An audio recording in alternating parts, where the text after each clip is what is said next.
সুশাসনের নজিরবিহীন ঘটনা। একেবারে গভীর রাতে পুলিশ পহরায়, বলা যেতে পারে বিশাল পুলিশ বাহিনীকে সামনে রেখে সেখানে অফিস স্থানান্তর হলো। বিশালগড় থেকে ডিডব্লিউএস অফিস স্থানান্তর করে বিশ্রামগঞ্জে নিয়ে যাওয়া হয়েছে, তাও বলা যেতে পারে গভীর রাতে। বিশাল পুলিশ বাহিনী সেখানে পাহারায় ছিলেন এবং বিশাল পুলিশ বাহিনীর পাহারায় সেখানে বলা যেতে পারে অফিস স্থানান্তরের সিদ্ধান্ত এবং কার্যকর করতে পেরেছেন পদস্থ আধিকারিকরা। আধা সামরিক বাহিনী মোতায়েন করা হয়েছে বিশ্রামগঞ্জ এবং বিশালগড়ে। এবং আপনারা প্রত্যেকেই জানেন বিশালগড়ে কয়েকদিন আগে বেশ কয়েকটি ঘটনা ঘটেছিল, মূলত রক্তক্ষয়ী সংঘর্ষের ঘটনাও ঘটেছে এই ডিডব্লিউএস কিংবা টেন্ডারকে কেন্দ্র করে। কার কার মধ্যে সেই ঘটনা, কোন গোষ্ঠীর মধ্যে কি ঘটনা, এবং অবশ্যই বলা যায় এই সময়ের মধ্যে এই ঘটনাকে কেন্দ্র করে বড় অস্বস্তিতে পড়েছে শাসক শিবির।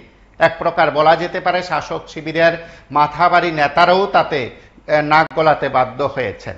রাজ্যের মুখ্যমন্ত্রীর হাতে থাকা এই দপ্তর, অবশেষে সেই দপ্তর অফিস সেখানে স্থানান্তর করার সিদ্ধান্ত সেখানে নেওয়া হয়েছে। বিশালগড় এসডিএম অফিস চত্বরেই সেখানে সেই অফিসটি ছিল, কাছাকাছি এলাকায় সেই অফিস কেন বিশ্রামগঞ্জে? স্বাভাবিক কারণে বিশ্রামগঞ্জে যখন জেলা শাসক অফিস স্থানান্তর করা হয়েছিল বাম আমলে এবং অস্থায়ীভাবে যখন জেলা শাসক কার্যালয় সেখানে গড়ে উঠেছিল, স্বাভাবিক কারণে পরবর্তী সময় যখন জেলা শাসক কার্যালয় নিজস্ব গণনায় যখন উঠেছে বা বলা যেতে পারে জেলা শাসকের নিজস্ব ভবন তৈরি হয়েছিল, তখন কিন্তু বিশ্রামগঞ্জে অনেক অফিস স্থানান্তর করার কথা ছিল কিংবা দাবি ছিল বা প্রশাসনের সিদ্ধান্ত ছিল।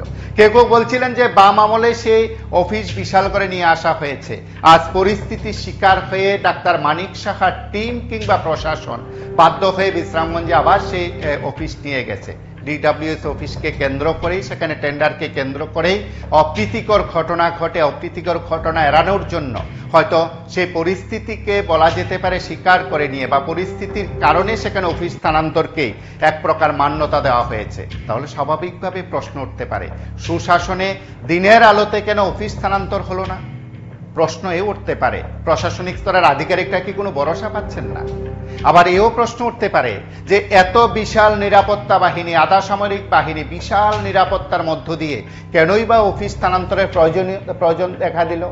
কেউ কেউ বলছিলেন যে ভারতরত্ন সংঘের যে ঝামেলা, ভারতরত্ন সংঘের যে ঘটনা কিংবা ভারতরত্ন সংঘের সম্পাদক খুন হওয়ার যে ঘটনা ঘটেছে তার নেপথ্যে রয়েছে সেখানে একটি কেন্দ্রীয় দপ্তরের অফিস। শুধু সেই অফিস থাকার বিষয় নয়, সেখান থেকে যে টেন্ডার হয়, সেখান থেকে যে টেন্ডার বের হয়, তারপরে শুরু হয়ে যায় গোষ্ঠীদ্বন্দ্ব। শুধু গোষ্ঠীদ্বন্দ্ব বলতেও সেখানে ভুল হবে।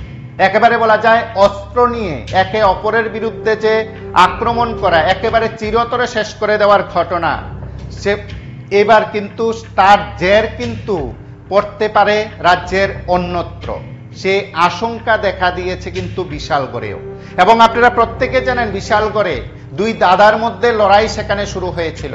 কার্যত সেই লড়াইয়ের জেরে বিজেপির নেতৃত্ব আগরতলায় বসে যখন বৈঠক করেছেন কিংবা মুখ্যমন্ত্রীর উপস্থিতিতে যখন প্রশাসনিক স্তরের বৈঠক হয়েছিল, তখন কিন্তু সেই অফিস স্থানান্তরের বিষয় কিন্তু সামনে এসছে।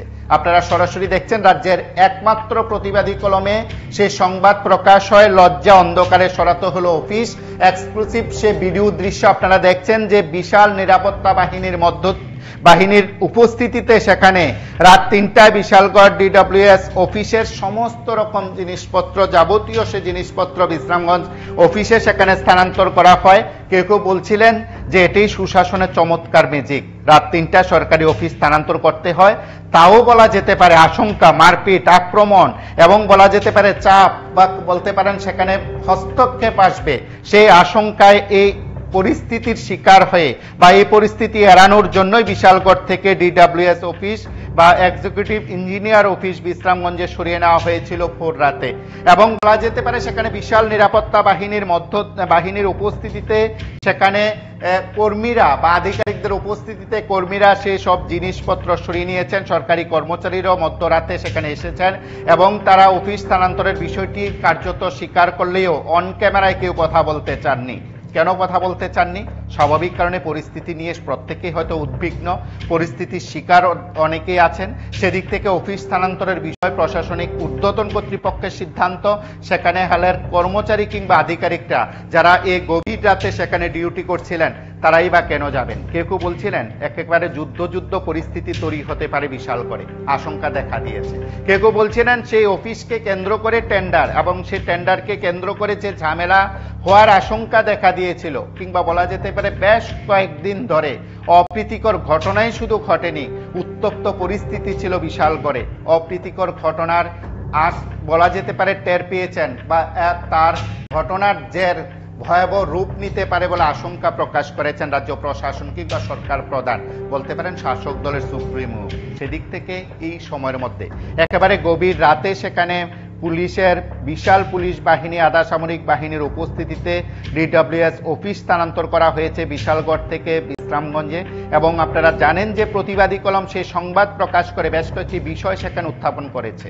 কেউ কেউ বলছিলেন বা সে সংবাদের বিষয় এরকম, কোনো যুদ্ধ নয়, কোনো হাসপাতালের বিষয় নয়, কোনো দুর্গতি থেকে উদ্ধার নয়, কোনো ভারী কার্গো নয়, যেন ফাঁকা রাস্তা নিয়ে যাওয়া হচ্ছে সবকিছু। তবু কাতারে কাতারে বন্দুকধারী সিপাই, সাধারণ প্রশাসনের আধিকারিকরা সেখানে রয়েছেন। কাগজপত্র, আলমিরা, চেয়ার টেবিল থেকে শুরু করে সবকিছুই রাত 3টায় নিয়ে যাওয়া হচ্ছে।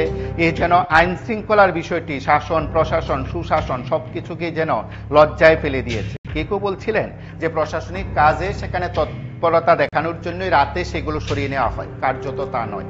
কার্যত যদি তাই হতো তাহলে বিশাল বাহিনী সেখানে মোতায়েন করা হতো না। কেউ বলছিলেন এই অফিস স্থানান্তর করা কেন প্রয়োজন দেখা দিয়েছে? নিঃসন্দেহে বিশালগড়ের মানুষ, সাধারণ মানুষ এবং যারা যে কোনো ভয়াবহ পরিস্থিতি সেখানে শিকার তারা হচ্ছেন না, হবেন না, তারাই চাইছেন যে অফিসটা স্থানান্তরিত করা হোক। এখন প্রশ্ন হলো, বিশালগড় থেকে বিশ্রামগঞ্জে সেই অফিস গেলে কি পরিস্থিতি স্বাভাবিক হবে? যে লবি কিংবা যে দাদার লড়াই চলছে, যে দাদারা নিজেদের পক্ষে যুবকদের উদ্বুদ্ধ করে কিংবা প্রভাবিত করে এই টেন্ডারকে কেন্দ্র করে ঝামেলা জড়িয়ে দিয়ে নিজেদের ফায়দা লুটতে চান, সেদিক থেকে কি রক্ষা পাবে পরিস্থিতি? সেদিক থেকে কি বিশ্রামগঞ্জের অফিসটি একেবারে নিরাপদ আশ্রয়ে রয়েছে?